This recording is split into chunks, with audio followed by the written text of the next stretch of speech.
तो अब समझ लीजिए इन 4-5 सालों में ही सिर्फ 25% का अगर चेंज होता है, तो फिर अब इन 4-5 महीने में कितना चेंज? फिर बचे हुए 2 से 3 क्वेश्चन के लिए मेहनत कर रहा है और हम कह रहे हैं भैया स्मार्ट स्टडी करना है, तो आप इसको पकड़िए, इनके चक्कर में काहे जान दे रहे हैं? क्योंकि आपको वैसे भी टॉप थोड़ी ना करना है। भाई टॉप करके क्या करोगे? बनना तो कांस्टेबल ही है ना, कांस्टेबल ही बनना है। तो कांस्टेबल बनने के लिए इतनी मोटी रामायण पढ़ने की अपेक्षा अगर इतनी पतली सी बुक से काम चल जाए, थोड़े से क्वेश्चन से काम चल जाए, तो फिर उससे ज़्यादा और क्या चाहिए? जय हिंद प्यारे साथियों। दोस्तों मैं विनय यादव आप लोगों का स्वागत करता हूं आपके अपने यूट्यूब प्लेटफॉर्म विनय एग्जाम अपडेट पे। एक्चुअली क्या है दोस्तों, मैंने अपने यूट्यूब चैनल का नाम ही चेंज कर दिया। पहले विनय यूपीपी भी था, अब मैंने विनय एग्जाम अपडेट कर दिया, क्योंकि यहाँ पे अब आपको प्रत्येक एग्जाम से रिलेटेड सभी जानकारियां उपलब्ध होती रहेंगी। तो दोस्तों आज के वीडियो में मैं आप लोगों को एक बहुत ही ज़्यादा इंपॉर्टेंट चीज़ बताने जा रहा हूँ।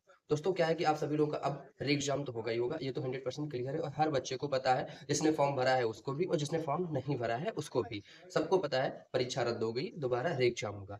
अब जब आप लोग री एग्जाम की तैयारी करें तो एक नए सिरे से आप लोगों को री एग्जाम की तैयारी करनी है। ऐसा नहीं है, देखिए पहले क्या था, आप लोगों को बस थोड़ा सा समय मिला था, मतलब 1 डेढ़ महीने का तैयारी का समय मिला था, तो तब आपकी तैयारी का पैटर्न दूसरा था और तब आपका जो कट ऑफ का लेवल था वो भी चेंज मतलब दूसरा था। लेकिन अब क्या है, अब आपको जिस प्रकार से वैकेंसीज बहुत ज़्यादा है उसी प्रकार से अब आपको तैयारी का भी समय बहुत ज़्यादा मिलने वाला है, या ये समझ लीजिए कि मिल गया। तो अब इसका सीधा सीधा असर कट ऑफ पर भी पड़ेगा और आपकी तैयारी पर, कि आपकी तैयारी का तरीका कैसा होना चाहिए। क्योंकि देखिए जब 2018 में एग्जाम हुआ तो वहां पर भी पैटर्न में कुछ कुछ बदलाव हुए।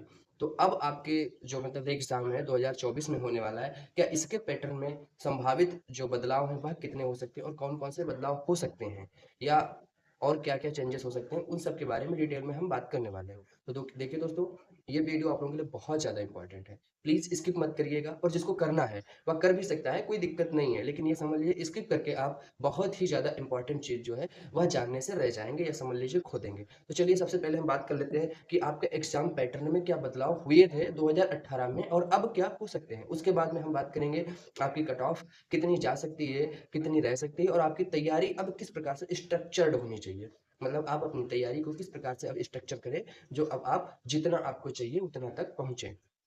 तो चलिए एक एक करके हम सारी चीज़ों पे डिस्कस करते हैं और साथ में ये भी हम डिस्कस कर ही लेंगे कि अगर किसी मतलब स्टूडेंट का कोई एक सब्जेक्ट वीक है या कोई 2 सब्जेक्ट वीक है, तो वो फिर उसमें कैसे अच्छे मार्क लाएगा, गुड मार्क्स कैसे ला सकता है, उसके बारे में भी हम लोग बात करेंगे। तो चलिए सबसे पहले बात कर लेते हैं कि एग्जाम पैटर्न। देखिए दोस्तों, जब 2018 का री एग्जाम हुआ, मतलब 2018 में आप सभी लोग जानते हैं सेकंड शिफ्ट के दोनों पेपर कैंसिल हो गए थे। उसके बाद जब उसका री एग्जाम हुआ अक्टूबर माह में, तो वहाँ पे पैटर्न में चेंज कर दिया गया।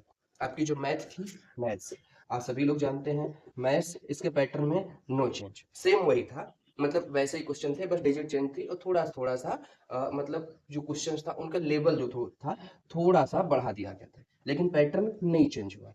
आपकी जो रीजनिंग थी, रीजनिंग रीजनिंग इसमें भी कोई चेंज नहीं, बस लेवल थोड़ा सा अप किया गया था, ज्यादा नहीं। लेकिन आपकी जो जीएस थी, जीएस यहाँ पे खेल हुआ था। जीएस में पैटर्न चेंज किया था। जीएस में बहुत सारी चीजें जो थी जो पहले आई थी लेकिन बाद में नहीं आई थी आपकी जीएस में। और आपकी जो हिंदी है, आपकी हिंदी जो है यहाँ पर भी मेजर चेंजेस देखने को नहीं मिले थे, बस थोड़ा बहुत यहाँ पे चेंज देखने को मिला था, मतलब जो मैक्सिमम चेंजेस होते हैं वो नहीं देखने को मिले।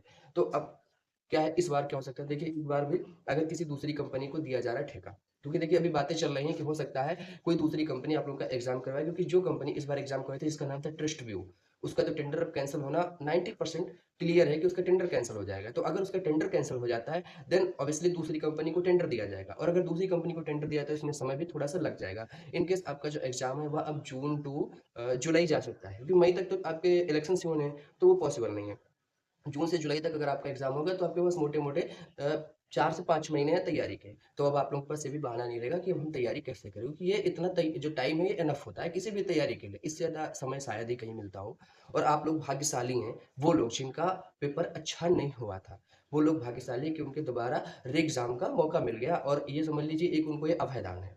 अब अगर हम बात करें पेपर में क्या क्या चेंज हो सकते हैं, देखिए अगर किसी दूसरी कंपनी को भी मिलेगा ठेका, तो कोई भी यार इतना एफर्ट लगाना नहीं चाहता, कोई मतलब ये नहीं कि आपके लिए नया पेपर बैठ के बनाएगा। वही पुराने पेपर जो आपके हैं, चार हो गए ना, इन्हीं को उठा के और इन्हीं के पैटर्न के आधार पे आपका पेपर बनने के 95% चांस है, ये क्लियर रख लीजिए। और अगर आप लोग नहीं मानते तो 2018 का पेपर उठाइए, 2019 का पेपर उठाइए जो हम लोगों ने दिया है, और इस वाले पेपर से आप मैच करिए, आपको 75% पैटर्न मैच करेगा, क्वेश्चन मैच करेंगे।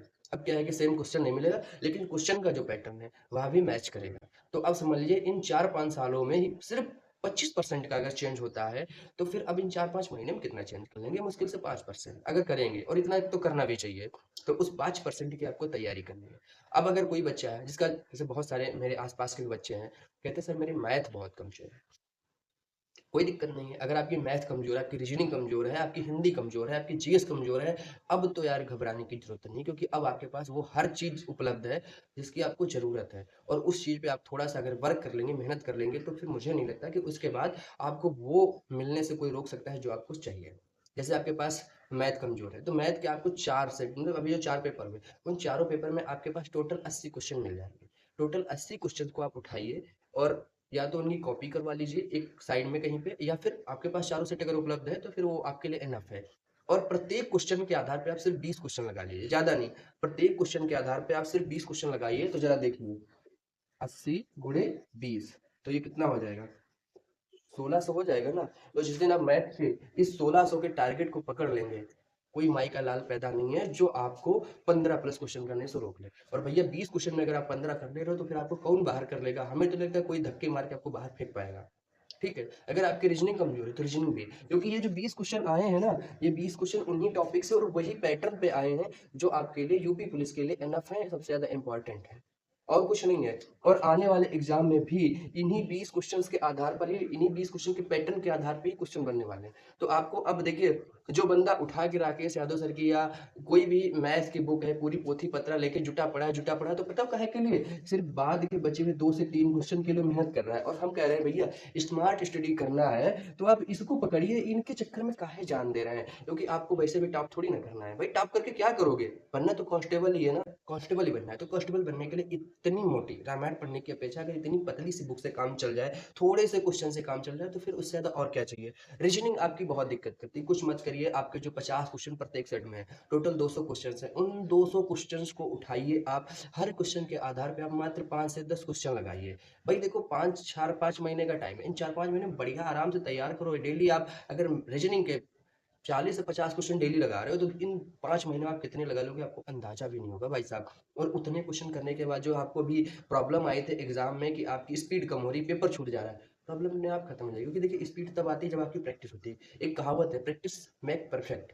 तो जब तक आप प्रैक्टिस नहीं करेंगे आप परफेक्ट नहीं होंगे। और परफेक्ट बनने के लिए आपको प्रैक्टिस करनी पड़ेगी। और प्रैक्टिस ये थोड़ी ना होता है पन्ना पलट के देना, प्रैक्टिस ये होती है पन्ना फाड़ दो, मतलब लिख लिख के और क्वेश्चन सॉल्व कर करके पन्ना फाड़ दो, वो होती है आपकी प्रैक्टिस। देन आपको अब मैक्सिमम या मेजर फोकस आपका जो होना चाहिए वो आपकी प्रैक्टिस पर होना चाहिए। देखिए अगर आप प्रैक्टिस नहीं करेंगे देन पॉसिबल है कि आपको समस्याएं आए। अब अगर हम बात करें कि आपकी कट ऑफ कितनी जा सकती है, वैसे तो ये लॉजिकल नहीं कि अभी से कट ऑफ बता दी जाए, क्योंकि ये क्लियर है कि अभी से कट ऑफ बताना किसी भी प्रकार से लॉजिकल नहीं, क्योंकि पेपर ही नहीं हुआ। लेकिन एक मोटे तौर पे या अनुमानता हम कह सकते हैं कि देखिए, अब जिस हिसाब से आपकी वैकेंसी बहुत बड़ी, जैसे पहले बताया जाता है कि वैकेंसी बहुत ज़्यादा है, खास करके महिलाओं के लिए वैकेंसी बहुत है और टाइम कम है, और महिलाओं को एक्चुअली क्या फिजिकल में भी ज़्यादा फेल हो जाती हैं। देन उनको बताया जा रहा था कि आप अगर 180 से 170 75 यहाँ तक अगर पहुंच रही हैं तो ये आपके लिए सेफ है। लेकिन अब ऐसा कुछ भी नहीं है, क्योंकि देखिए जितना ज़्यादा वैकेंसी उतना ज़्यादा आपके पास समय, मतलब तैयारी का लॉट ऑफ टाइम है आपके पास। अब समय की कोई कमी नहीं है, कोई इसका बहाना नहीं कर सकता कि मेरे पास समय नहीं है। देन अब आपको क्या करना है, जी तोड़ मेहनत करनी है। और जो आपको पहले कट ऑफ बताई जा रही थी उन सब में आप प्लस कर लीजिए 10 नंबर, क्योंकि देखिए अगर आप 10 नंबर ऐड नहीं करेंगे देन आप वहाँ पे मुश्किल में फँस सकते हैं। क्योंकि अब वो बच्चा भी आपसे कॉम्पिटिशन करेगा जिसने कभी किताब उठा के नहीं देखी, क्योंकि अब 5 महीने का टाइम उसको भी मिल रहा है, अब वो भी किताबें पढ़ेगा। और जब वो किताबें पढ़ेगा तो ऐसा नहीं है कि सिर्फ किताब पढ़ेगा और फेंक देगा, घास फूस नहीं खाता, वो भी आपकी तरह 4 रोटियां खाता है। और अगर 4 रोटी खाएगा भैया तो वो भी, उसके दिमाग होगा, और दिमाग होगा तभी क्वेश्चन सॉल्व करेगा, इतना क्लियर है। ठीक है, तो पहले जो जनरल के लिए कट ऑफ 210 215 बताई जा रही थी, यहाँ पे आप 10 नंबर ऐड कर लीजिए, यहाँ पे आप 220 से 225 मान के चलिए। और भैया ये जा चुकी है 2018 की जो 41,520 की वैकेंसी थी, वहां पे 226 के आसपास कुछ कट ऑफ गई थी। तो ये अब जा सकती है, 100% जा सकती है। जहाँ पहले कहा जा रहा था कि नहीं जाएगी, पर अब जा सकती है, क्योंकि 5-6 महीने का टाइम बहुत होता है। 49,000 वालों की आप मतलब कतई सलामत लगाइएगा, क्योंकि उनके लिए अलग सिचुएशंस थी। बहुत सारे बच्चे जो थे वो 41,000 वाली वैकेंसी में एक बार सेलेक्ट हो चुके थे, और दोबारा 49,000 वाली का फॉर्म भरे थे और पेपर भी दिए थे। और उसके बाद जब उनकी ट्रेनिंग चल रही थी तो फिर वो लोग वहाँ पे अपीयर नहीं हुए, इस वजह से उसकी कट ऑफ एक बार डाउन गई थी। तो उसके बारे में मत सोचना। 49,000 वाली वैकेंसी ये समझ लीजिए, अगर उससे आप खुद को कंपेयर कर रहे हैं तो आपने लिए आप ट्रेजेडी खुद बुला रहे हैं। मतलब अपने आप को खुद ही बर्बाद कर रहे हैं, तो उसके बारे में मत सोचना। 49,000 वाली जो वैकेंसी है, इसको आप अभी से कट आउट कर दीजिए, इसका कोई मतलब नहीं है, ठीक है? आप 41,000 वाली के बारे में सोचिए, क्योंकि आपको अगर कंपैरिजन करना है तो इससे करिए। वजह सिर्फ ये है क्योंकि आपके पास जो सिनेरियो है सेम 41,000 वाला जैसा है, क्योंकि आपके पास एग्जाम 41,000 वाली वैकेंसी में, 4-5 साल भर्ती का गन 41,000 वाली वैकेंसी में, सब कुछ वैसा है, तो आपको इस पे ज़्यादा फोकस करना है, ना कि 49,000 वाली पे, ठीक है? अब बाकी आप लोग के जो भी डाउट्स रहेंगे, आप कमेंट करिए नीचे, आपको यहाँ पे सब कुछ मिलता रहेगा। जय हिंद दोस्तों, नमस्कार।